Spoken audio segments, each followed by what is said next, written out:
Okay, thank you very much. Just a reminder to make things easy for everybody, if we could keep our microphones on mute. Obviously, happy to leave your cameras on. It's great to see a few faces. And at the end, there's an opportunity for questions. We've already had some pre-submitted questions, but if there are questions that arise throughout the next hour or so, you can send them to us through the chat button at the bottom of the screen. Okay, so first of all, a big warm welcome to the first Principals Coffee Morning of the new academic year.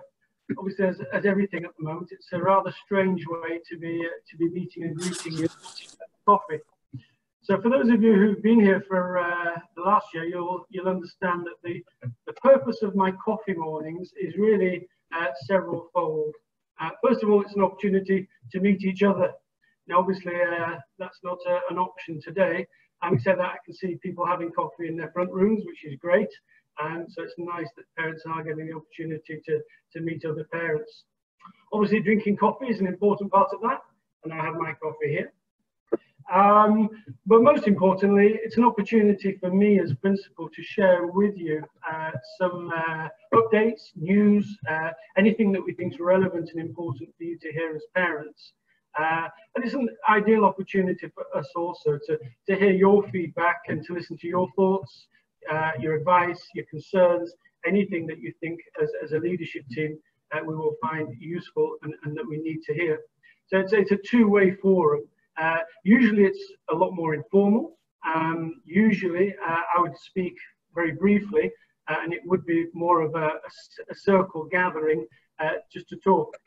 But as this is the first of the year, as we have a number of new parents with us, I will be talking for longer than I would normally, but I hope that you'll find it worthwhile and informative.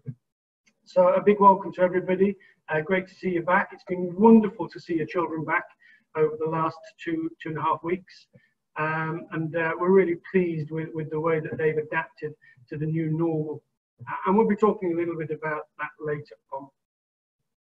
So some key introductions before we start. I think it's important that you have a name to a face. Some of these are old faces. And by old, I don't mean age-wise. I mean having been at the school for a while. A new face is Emily Hopkinson. Emily's head of senior school. Hi, Emily, if you want to say hi very briefly. Hello, it's fabulous to be here. The picture behind me was the view from my office yesterday morning. So it's fabulous to be here in Dubai at the English College and in the new building as well. So lovely to meet you all. Daryl Sims, head of primary. Morning. Hello everybody. Daryl Sims here, the head of the middle school. The picture behind me, I'm not actually stood in the road. That's the new building, which hopefully you've seen is looking great. It's great to be here, and I hope you're all well. Thanks, Daryl. And David Wilcock, head of primary. Morning, everyone. I think I might be considered one of the old faces. I think a few of you know me already. Good morning. Thanks, David. I've asked Amy Pickles, she's chair of the English College Parent Council, to join us this morning. Morning, Amy. Hi. I think I might be the oldest, just for the record. Okay. Okay, noted. Amy will be talking a little bit later on about the ECPC, so we'll be hearing more from her later. Martin Murdoch, who's also on the Parent Council, and he's also our board representative. So he's the go-between between the school, the leadership team, the parent council, and the school board. Morning, Martin. Hi, good morning. It's been a real pleasure being on the parent council and interacting with the board. I mean, a truly listening board, I would say. So long may that continue. Cool, that's great, Martin. Thank you very much, and we'll be hearing more from Martin and the parent council a little bit later on. And I know we've got a number of other of our ECPC members joining us this morning. So thank you very much, as always, for your support and for joining us this morning. And two other key people that I think it's important for you to be familiar with, if you're not already. Britta Bush is our head of marketing. And many of you will have seen some of the amazing social media communications that have been going out and just general communication across the community and beyond. And that's Britta, our Head of Marketing. Morning, Britta. Morning, everybody. It's very nice to meet you. And if there's anything you would like to have featured on our socials, please don't be shy and reach out to me. I'm going to put my contact details into the chat group in just a minute. Hello. Thanks, Britta. And Caroline MacDonald, many of you will know Caroline. Caroline works in admissions, but she's also our parent liaison person. So a lot of the communication from school to you comes through Caroline. Morning, Caroline. Morning, everyone. Great to see so many people this morning. Thanks for attending. Yeah. Okay, thank you very much. And it is great. It's wonderful to see over 40 parents taking the time to join us this morning. So we do appreciate that.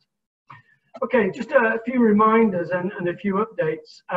Last year, we reviewed the structure of our senior leadership team, and we made a number of changes. There are two different aspects to our SLT. There's the operational aspect, which is basically making sure that the school runs smoothly on a day-to-day basis. That's everything from cleaning, through to facilities, through to buses, through to lunches, every aspect of the organisational running of the school. And we appointed Lisa Denham as our operations manager last February. So she obviously works very closely with me and the SLT to make sure that every aspect of the school is running smoothly. On the academic side, you'll remember that we moved to a three-phase structure last year, and the heads of the three phases you've just met, David, Darryl and Emily. And working alongside them, we have a vice principal who's responsible for the curriculum and standards across the school, Fahad Khaloui, who unfortunately can't be with us today. So that's what the senior leadership team looks like now. It is a smaller senior leadership team than last year, and it's a different structure, but we feel that it's the right structure for the English College moving forward into the future. So some important updates. Obviously, a key time for us is August and the arrival of A-level and GCSE results. Now, I'm conscious that we do have a lot of primary parents listening, but I do still think it's important that you understand and share some of the successes and celebrations of the school. And ultimately, I hope that many of your children will be joining us in secondary or in middle and then senior, going through to study GCSEs and A-levels. So I think it's important that parents enjoy and celebrate these results together, as do staff. So we share these results with our primary teachers as much as we do with our middle and senior, because everybody plays a part in getting these results. So you may be familiar with the somewhat of a debacle that exam results was over the last 3 months. If you're not, just a very quick summary. Historically, students will sit external examinations in May and June, at the end of year 11 and at the end of year 13. And they will be awarded by the exam boards based on those papers, external certificates, GCSEs and A-level, which are obviously worldwide recognised currency. Because of the pandemic this year, exams were cancelled, and basically exam boards had to rely on schools to produce a set of results that they feel was justifiable and reflected the ability and efforts of the candidates that would have sat exams in year 11 and 13. So obviously that relies on a number of parameters. First of all, schools having the ability and the data to be able to make accurate and valid predictions, and also a degree of integrity. And as you can imagine, I'm sure there'll be schools across the world who perhaps were less rigorous than others. And I feel very strongly that at the English College, we went through a very rigorous process in awarding the grades. We were commended by the exam boards on the rigour that we showed and the way that we assigned the grades. So we do feel that even if the students had sat the examinations, these results would have been a fair indication of what they did have achieved in reality. So if you look at the results for 2020, the key benchmarks are usually A stars, A star to A's, A star to B's, etc. And if you look at our 2020 A-level results compared to our 2019, you can see that they were up basically all benchmarks, which is something that we were really, really pleased about. And I stress again that we feel that if students had sat the exams, these are the results they would have got.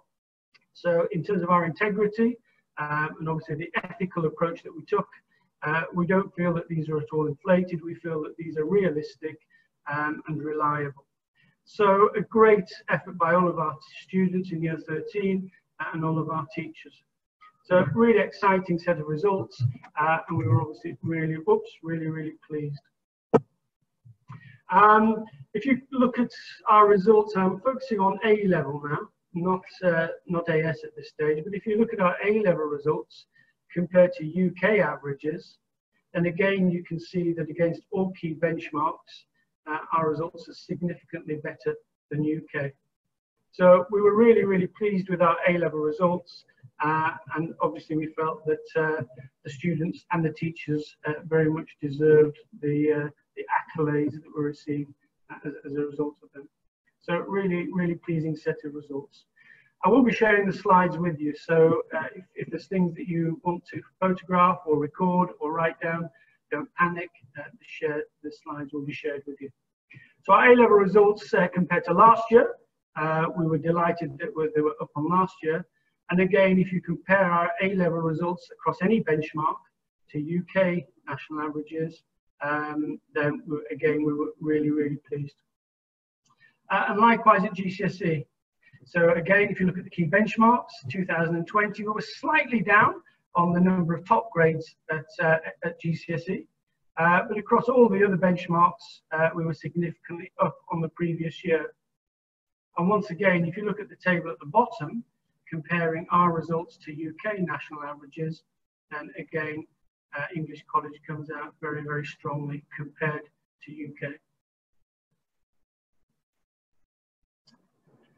One of the important things to remember in terms of context for examination results, we always celebrate, obviously, students getting A's and A stars, but we equally celebrate B's, C's, D's, because for some students, that's a real achievement.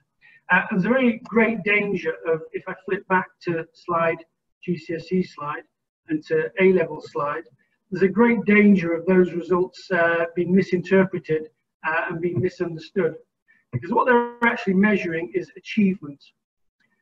If you were to compare our A-level results for 2020 with a highly selective school, in other words, a school that admits students purely by ability, and as you can imagine, our results would not compare perhaps as strongly as we'd hope. That said, we are inclusive, and one of the great things about the school is that we're so we take students with all abilities, providing that we can obviously meet their learning needs. So for us, although attainment data, which is the data I've just shared with you, is really, really important, more important for us is the value-added data. Now, roughly what that means is that we have mechanisms in the school that enable us to measure where your child arrives in the school in terms of their academic levels. We have mechanisms that measure every year the progress that they've made from their starting point. Value added is all about recognizing students that make more than normal progress. Now, I don't like using these words, but to keep it simple, obviously in an average school, students make average progress.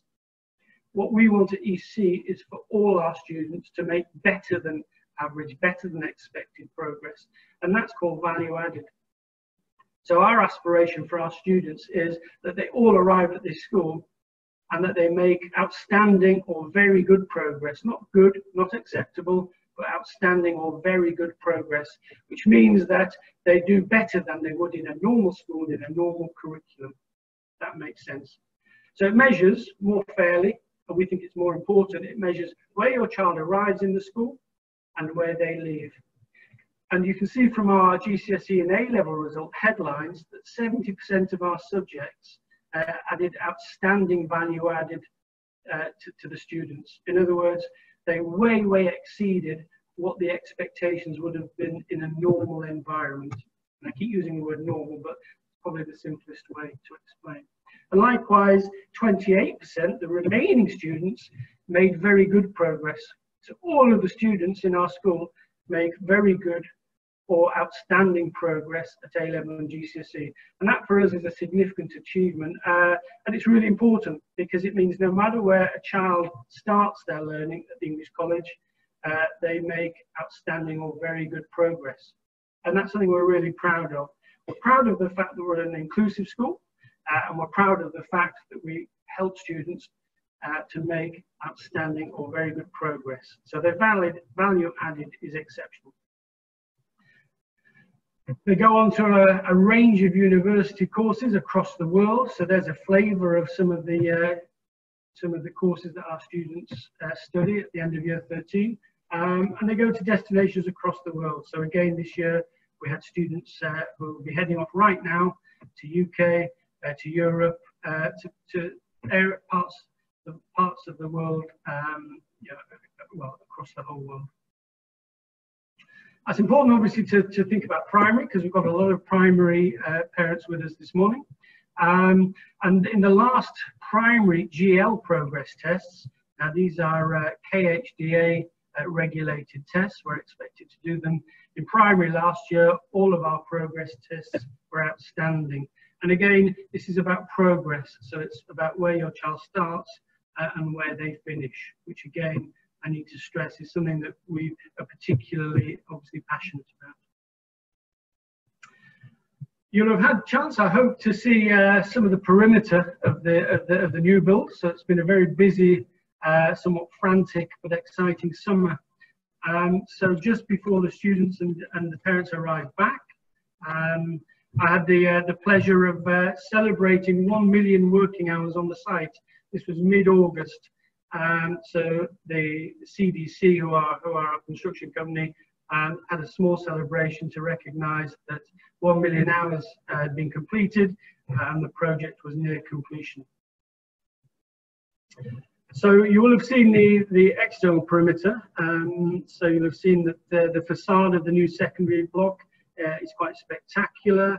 Some wonderful wacky designs, and it's looking very, very positive from the outside.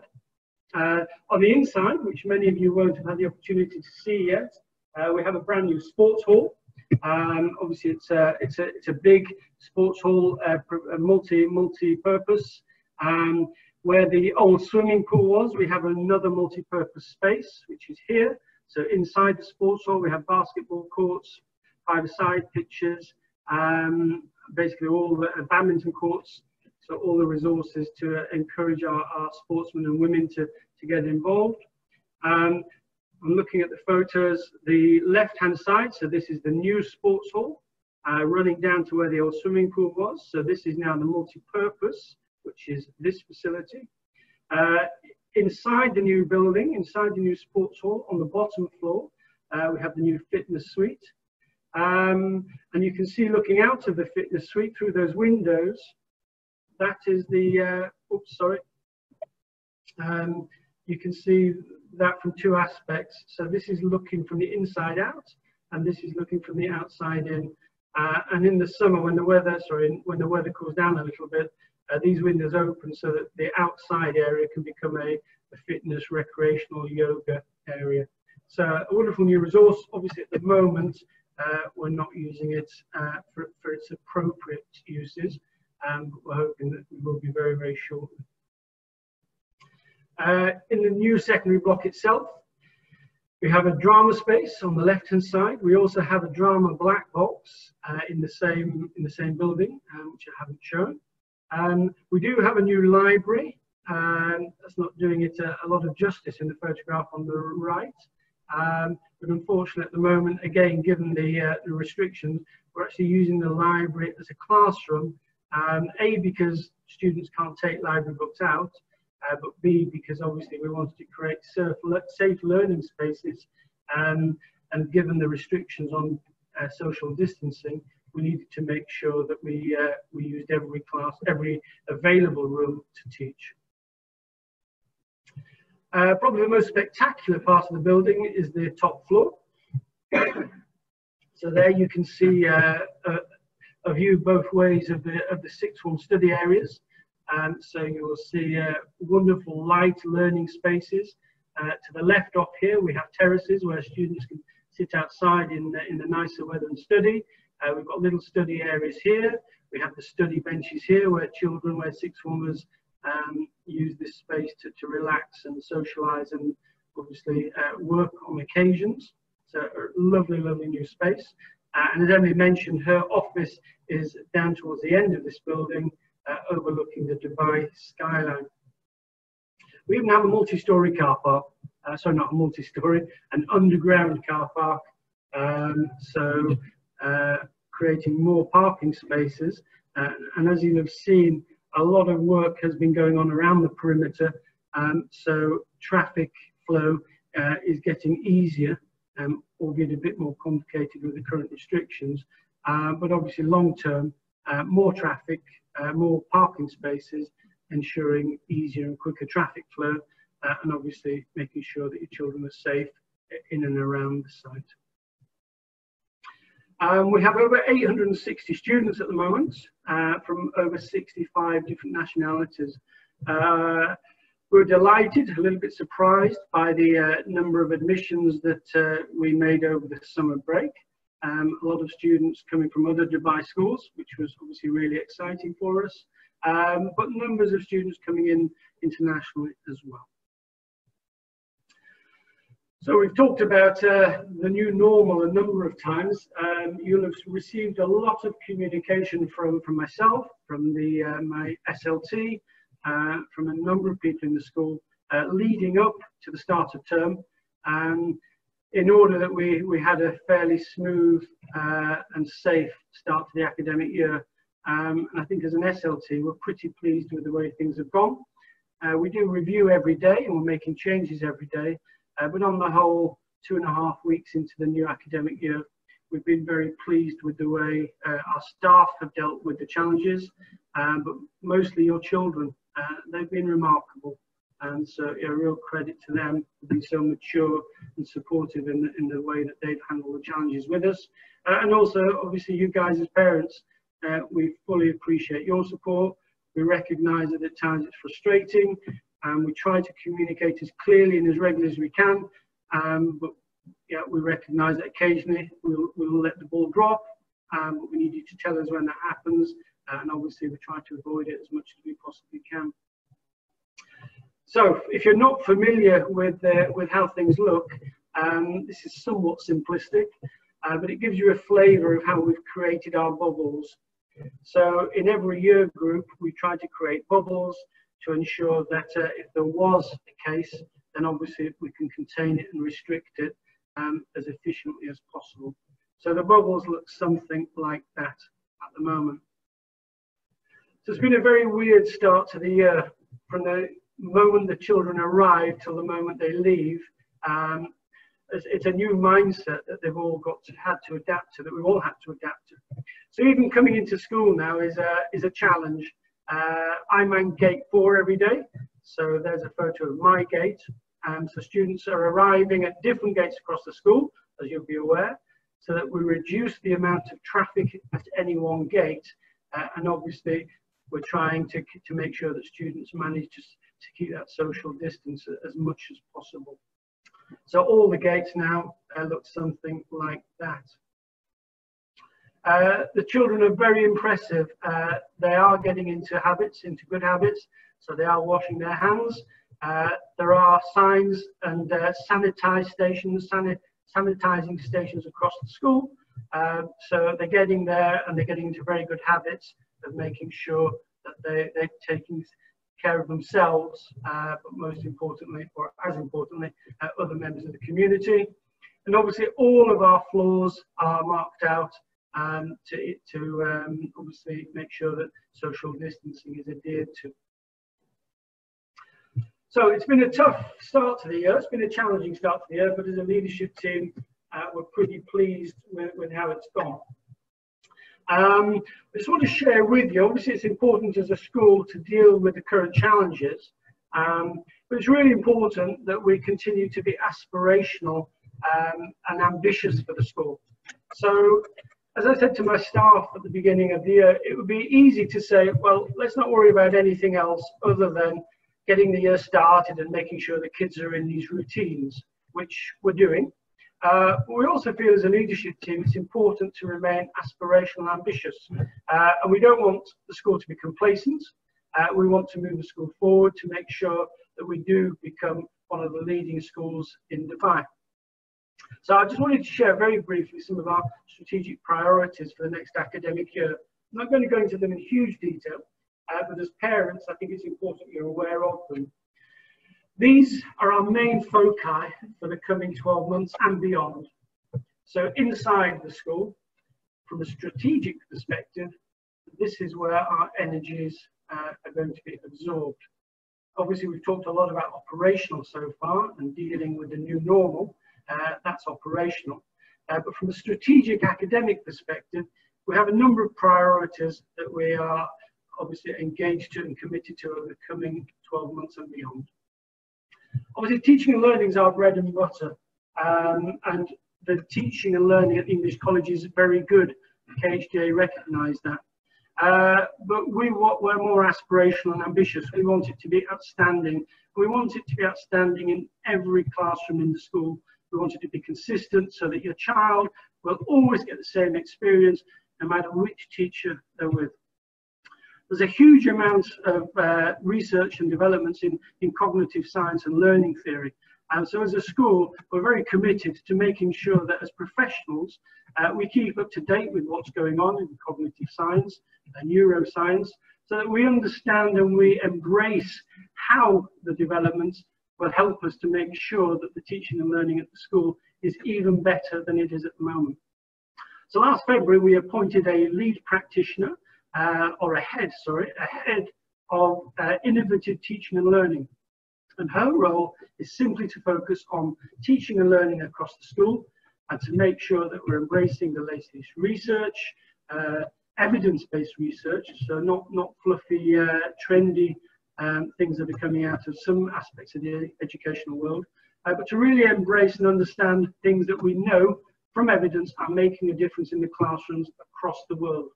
So our head of innovative teaching and learning, her role is to ensure that we develop and embed our vision for teaching and learning, which is all about using latest research to ensure that our practice is the best that it can possibly be. She has a team of 4 lead practitioners who support her in running different threads of our vision. So there's a team of 5 along with SLT whose focus is about embedding our vision, teaching and learning. And that continues to be a big agenda item for the next 12 months and beyond. Now, obviously, any change requires strong leadership. Last year, as I mentioned at the beginning, we revisited our leadership structure. We changed our senior leadership structure, and we made a number of key changes. We did the same at middle leadership level last year. So between February and May, we changed what the structure at middle leadership looks like. And we've now built a structure that we think is going to give the school real traction in terms of embedding some of the strategic priorities that we have. I'm sure many of you will be aware, many of you will probably be in leadership fields, that senior leaders and middle leaders are really, they're the engine rooms for change.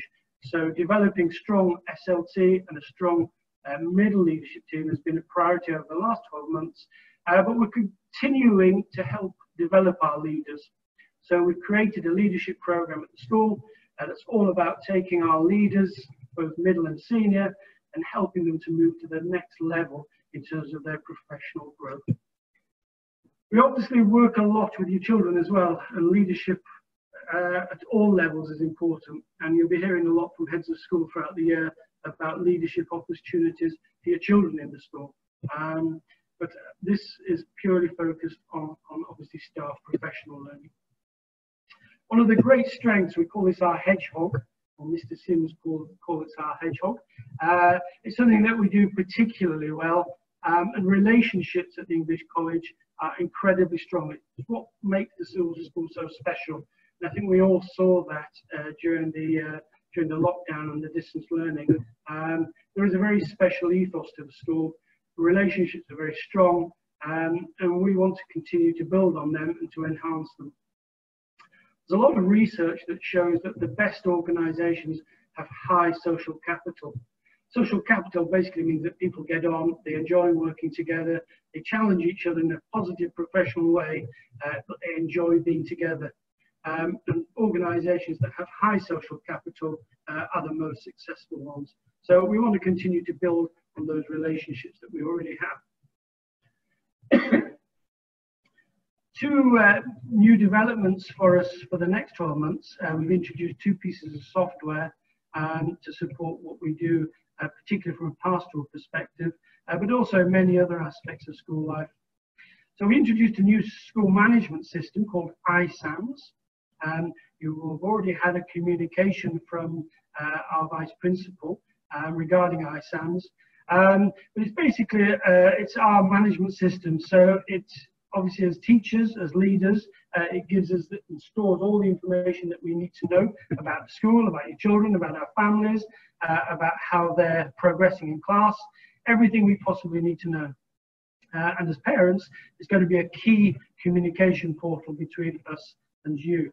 So reports, you'll be able to access reports online on ISAMS. Attendance data, you'll be able to access that online on ISAMS. So there's a huge amount of potential to ensure that parents engage with ISAMS and that it gives you obviously lots of useful information. And I've just seen that I've got the acronym the wrong way around, so it should be ISAMS. The other piece of software that we've introduced is CPONS, and that's basically an online child protection module. So that enables us to make sure that if we have concerns of any kind about children, about their well-being, then this is an opportunity for us to record them, and it makes sure that teachers communicate clearly, families communicate clearly, so that we can we obviously make sure that your children get the best possible pastoral support.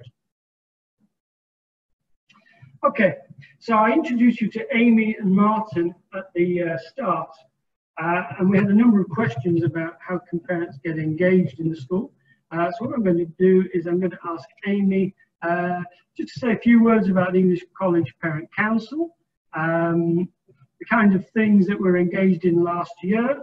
Obviously, it came to somewhat of a halt during the lockdown.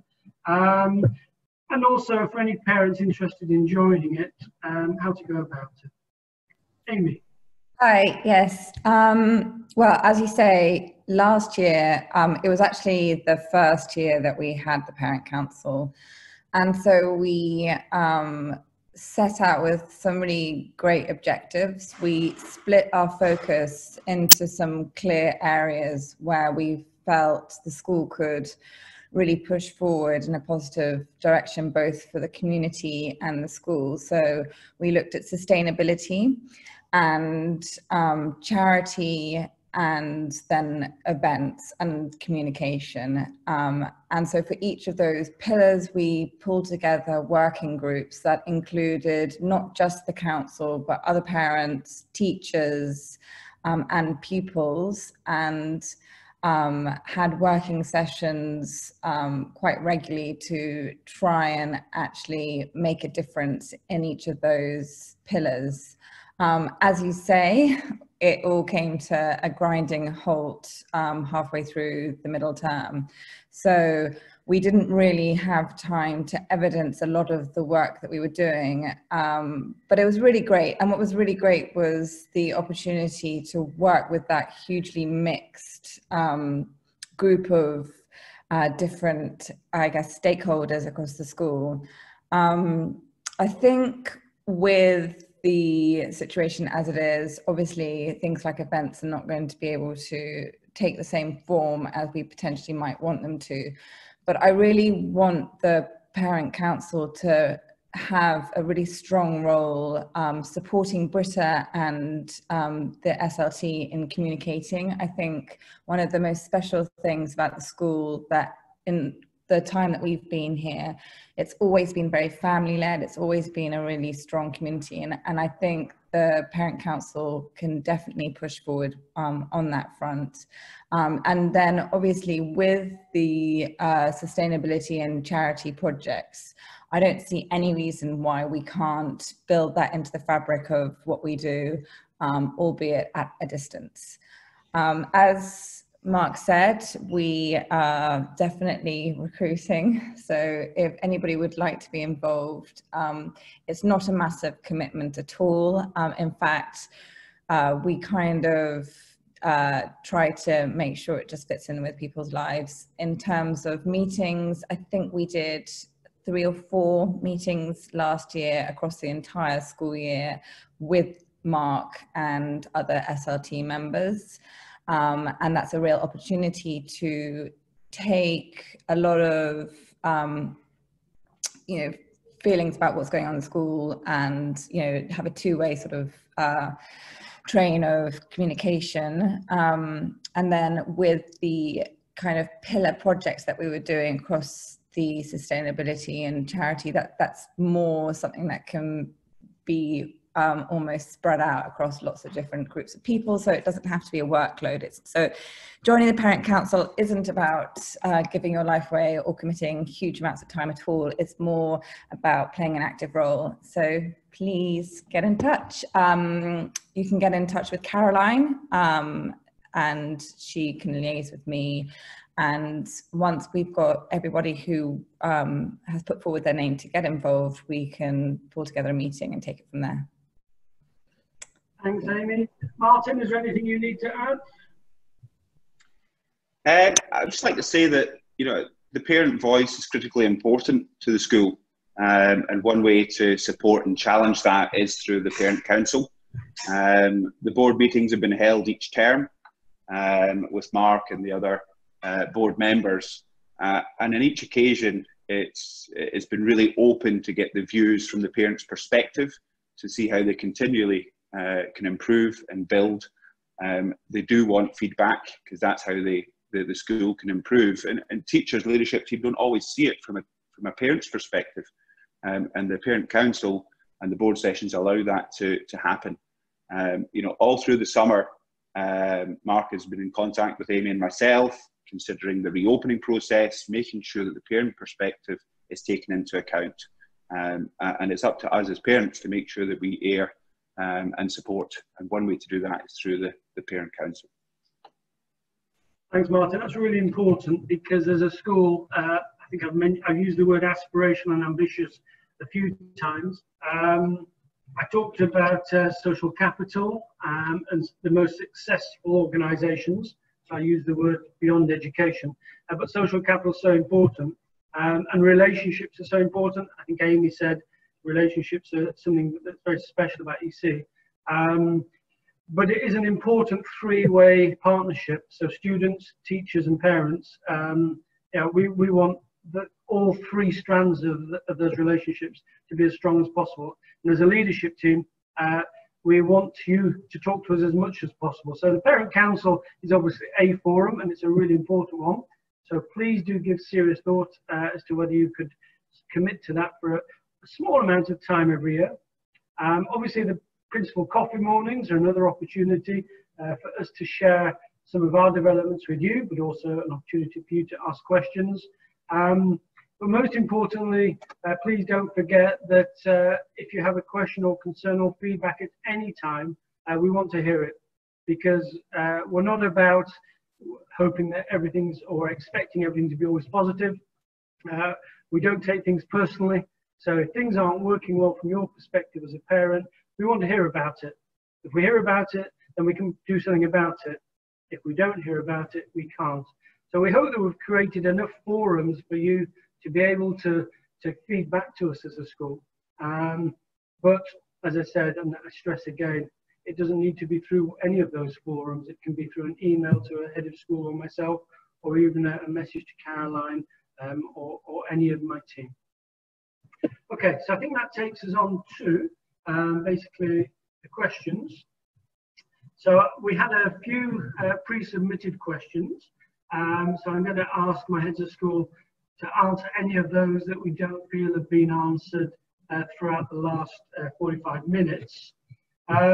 If there's anything that's arisen that you'd like to ask a question on that you think would be of general interest, obviously, if you've got a specific question about your child, then that should go through the head of school outside of this forum. But if you've got questions that you think will be of general interest to parents, then you can share them on the chat. We've got about 15 minutes, so we'll start by answering the ones that have been submitted, and then if we have time, we'll have a look at any further questions that are submitted on the chat. Emily, would you like to lead with any of the senior school questions that we don't think have been answered? Thanks, Mark. We've had two themes to the questions that have been asked. One has been about voice quality of teachers via online learning. And by that, I don't mean anything to do with their accent. I mean students at home being able to hear the teacher when they're doing online learning. So we've had a couple of pieces of feedback along this theme. And in order to address this, we're investing in different microphones that we're going to trial with different teachers to see what works best. Also, other teachers are trialling using a second device, so having one main device in the room that's showing resources and slides, and then another one that they're using around the room as a portable device, so they're logging in twice. So as you can imagine, this is a completely new situation to all of us, and we're all learning constantly about how best to teach humans in the room and those online at the same time. And our job is to try and make sure that those online are having the best experience. So please do bear with us. We are trialing different products and bits of technology. If you have issues with a particular teacher, so for example, for a couple of lessons the student's not been able to hear, best thing to do is to contact that particular teacher or the head of faculty, or if you don't know who they are, if you ask the head of school, your query can be directed to the right person. So yes, just bear with us and we will get there. The other question we've had is about Year 11 and exam board prep. Now obviously for our Year 11s, 12s and 13s, this is an incredibly important year because it's leading towards next year. We really, really hope that our students will sit exams at the end of next year, but we don't know. We don't know if that will be the case. So as a result, we've changed our reporting structure for this year, and parents of students in Year 10, 11, 12 and 13 will get the report October half term. So you will know where your son or daughter is at October half term, and you'll get data that suggests where they are right now and where we're projecting they're going to be at the end of the year as well. So you will get 5 reports if your son or daughter is in Year 10, 11, 12 or 13, and we will start to look at intervention and who needs support and addressing any distance learning term 3 gaps when we get that data in October. Now, I'm going to do a shameless plug now. We have a senior school information evening this evening. So if you want to hear more about this, please log on this evening because all of this will be discussed in detail. So if you do want to join the senior school information evening this evening, your son or daughter will get an email to their email account just before, and there will be a Google Meet link that you can use to sign up through your son or daughter's email address. Thank you. Daryl, you got some questions? Yeah, thank you, Emily. Great. A few questions that came through the middle school were, I feel like they were answered in the presentation, but just to elaborate on one question, which was about being involved in the community. So obviously, Amy and Martin were saying about the parent council. We got Caroline McDonald as the parent liaison officer. But the other thing as well is obviously post-COVID, we do have events where parents are invited to just attend. They can also be an active role as well, or they can just come and be a part of the day, such as the UAE National Day, International Day, and then also things like sports days. So there are lots of opportunities, as Mark said as well, is that it's important for the community to be fully involved in the school as the 3 parts, the students, the staff and the parents. The other sort of question that came up in the middle school area was a lot of sort of asking about the build, and so hopefully you feel that's been covered because the build is all great and lovely. The only issue obviously right now is because we're in the bubbles, it means that the students can't move around and enjoy all the different rooms. So the parent who asked this was a Year 9 parent, and so they're on the ground floor of the new building in the brand new science labs, which is great. But then in the normal circumstances, when they had music, we would of course want them to go to the specialist music room. So the building's all done and looking great. It's just obviously with COVID, we do have the bubbles right now. So of the questions that were pre-submitted, those were the two for middle school. So hand over to you, David. Hi everyone, I feel a little bit left out. I only had one main question, and that was regarding the digital learning platforms that we have for home learning, which is reading eggs and athletics, and why the school is not subsidising that. The truth is we never did. We were very fortunate that we've got a relationship with 3P Learning, and they gave us 6 months free from March onwards, and that was on the condition that we'd subscribe for an 18-month period. And as those parents have used it very successfully over the last few months, have commented on, it's definitely a profile and a program that we're worth keeping. So we will keep that program, both programs joined together. And as a school, we get special rates. And as our numbers have grown, the cost of that has greatly reduced. So the progress our children have shown from using mathematics and reading eggs has been outstanding. So we are continuing that, but the cost will be something that the parents will hopefully support us with during the next 12 months. It's a very reasonable cost. It's around 110 dirhams for the whole year for both programs, and the mileage you'll get out of it, the engagement of the students, really makes it worthwhile. But a letter will be going out about that next week, and that will be part of our home learning program. Thank you. I'd just like to quickly thank you to Jacqueline and Lakna. It's nice to see some positive comments from parents as well. And that's the thing we love about our community. Parents often will come to us and give very positive feedback as well. So we really appreciate that when we hear it. So thank you, Jacqueline and Lakna. Okay, so we've had a couple of other questions that have come in through the chat. There's one for Daryl and I. Diana says, out of the 860 students, how many of those are in secondary? So in year 10, 11, 12 and 13, we've got 379. Daryl, how many have you got? In the middle school, we've got 302. So if you add those two together in the middle senior, so that's year 6 to year 13, we've got 692 students. And when will the work in front of gate 1 be completed? Mark, would you like to take that one? Yeah. First of all, thank you for being so patient with all of the work going on outside. Just some context on the work. We knew it was going to happen, but we assumed we'd be involved in the planning. So when I arrived on the first Monday, when our staff were due back for inset, the work had started. I was a bit taken aback. So there's been a lot of firefighting. Most of the work's done. The issue outside the front of primary is that there is a main DWAR pipe that runs across where the work is being done. So we're working with DWAR to try and understand when we can, basically they need to close it down.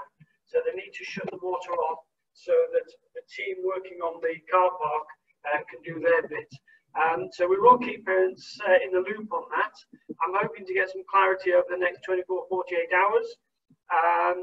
Obviously, once it's finished, it will be amazing. It is frustrating that it's a bit of a building site out there. We try to make it as safe as we will. We are confident that it's safe. But thanks for your patience and support. So to be a little bit more succinct, not sure, as soon as possible, but we'll keep you updated.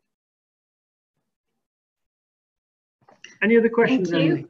Yep, there's another one for Daryl. So Daryl, students in year 7, are they allowed to enter school a little bit earlier? So at 7 AM, for example, to settle down and do some mindfulness?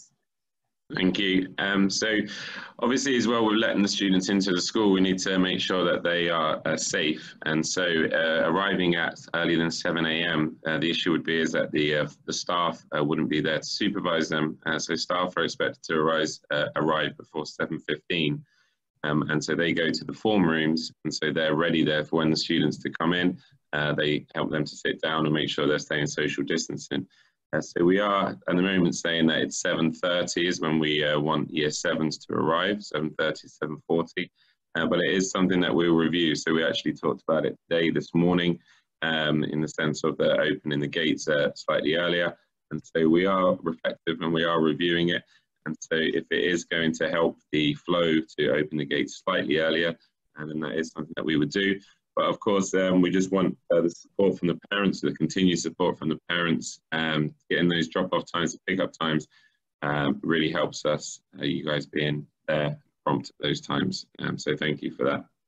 Thanks, Darryl. I think just to stress, we always review our arrangements on a daily basis. We would not be opening the gates at 7 o'clock. We would obviously look at possible slightly earlier options, but 7 o'clock, we wouldn't be able to guarantee the health and safety of children on the site at 7 o'clock because we wouldn't have the capacity to be supervising. So that's obviously where we need to be a little bit mindful. Thanks, Darryl. Any other questions? Yeah, we have another one from Susie about number of students who are distance versus face-to-face. Now that is the million-dollar question. Yesterday, we had 28% of the senior school distance, but that moves daily. If you can imagine the senior school, many students don't have a full 100% contact timetable. So any one day, they may only have 2 periods. So we've got many more students in the senior school who are following a blended model where they will do some days in and some days out. But it's about a quarter of the senior school, but it does move. Darryl, would you like to speak about the middle school and then David, the primary?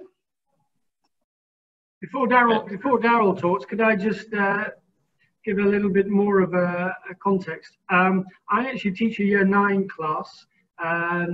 Out of the Year 9 class, 17 are in school, 4 are online. Obviously for teachers, when you have 80% of your children in the class and 20% online, it's a real challenge to make sure that the quality of the provision for those online, obviously it's high, but parents, it's not possible to, or please don't expect them to be getting exactly the same experience as they would in the classroom. Obviously, we're doing our best to make sure that they have the highest quality learning experience, but it is different to being in the classroom. Just the simple fact that you're not face-to-face with the students, there's no body language, there's no interaction. So if your child is blended or 100% distance learning, we're giving them a very, very good learning experience, but it isn't the same as being in the classroom. I think that's an important piece of context to keep in mind. Thanks, Emily. Sorry, Darryl. Thank you, Mark. Yes, so we in the middle school, we have about 20% of the students online, some of which are blended, and so they're online some days and not every day. Yeah, but it's about 20% for us, so slightly lower than the senior school because of the different timetable reasons, as Emily said. David? In the primary school, we only have like under 3% of our students actually undertaking distance learning, and that seems to be changing day by day as parents are making a decision to come into school because they can see the importance of interaction, particularly for the younger students.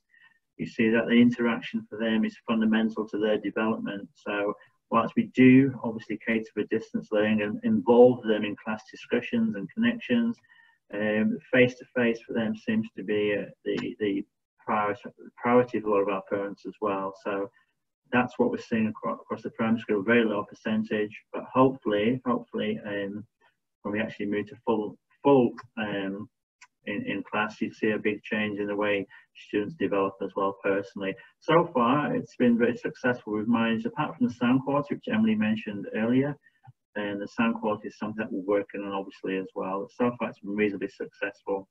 And I'd just like to address, there was a question from Maeda about if the child is unwell, can they do distance learning? Obviously, if the child is unwell at home, we expect them to recover, and we don't expect them that they have to come online and do the online learning at that time.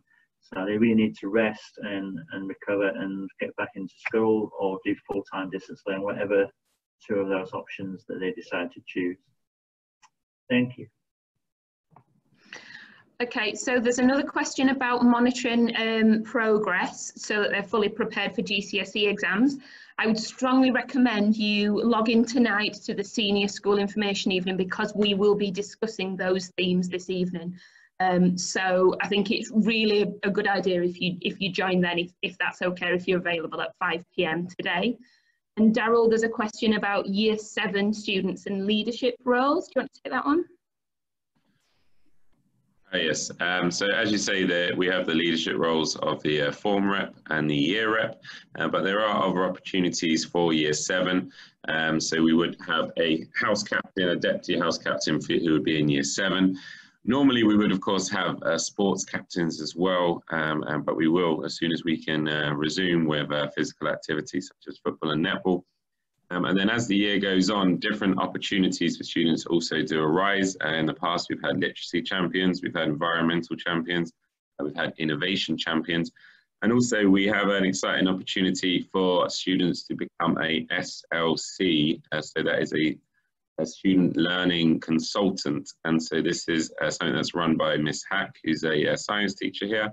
And basically what that is, the students learn about the subject in deeper sense, the sense of how to teach it. And so last year we had students from like the middle school going down to the primary school and teaching like a 5-minute, 10-minute segment to the younger students. So it's an opportunity to lead in a subject that the students really enjoy. So that's the leadership opportunities for the Year 7s. There's leadership opportunities in every year group because it is an important quality part of the school's values, is that we look to develop leadership in students. Thank you. Thanks, Darryl. Emily, any more questions that we haven't answered? I think that's everything. Okay. Okay, so all that remains for me is to say a big thanks to everybody for joining. We really appreciate you all giving up your time this morning. These are regular events, as I said. It's an opportunity for us to get together, I think 6 times a year. As I also said, don't wait for these if you have anything that you want to share. You know, we want to hear your feedback, the good, the bad and the ugly, because that's how we get better. As always, thank you for your support. It really is what makes the school so special, and for us as leaders, it's what we enjoy about coming to school every day. We've got amazing kids, we've got wonderful parents, and we couldn't wish to be part of a better community. Thank you very much for your time, everybody. Enjoy the rest of your day and see you soon, and hopefully in person. Take care and keep safe, everybody. Thank you. Thank you. Bye. Thank you, everyone. Thank you. Thank you, everyone.